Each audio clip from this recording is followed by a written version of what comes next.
system of racism based on two things: deception and violence. However, according to what I have written, I have said that deceit itself is a form of violence. When you are tricking a person or deceiving a person, and that deception results in the person being harmed in one or more areas of activity: economics, education, entertainment, labor, law, politics, religion, sex, war, any area of activity.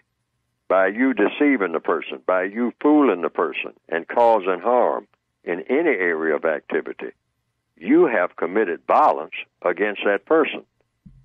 So deception is a form of violence if it results in a person being harmed. That's what you go by. What was the result? What was the result?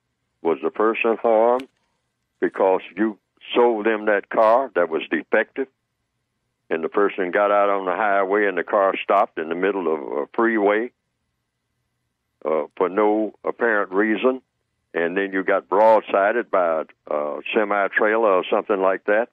Oh, that's great harm. And you were deceived. You were told that the car was ready to go.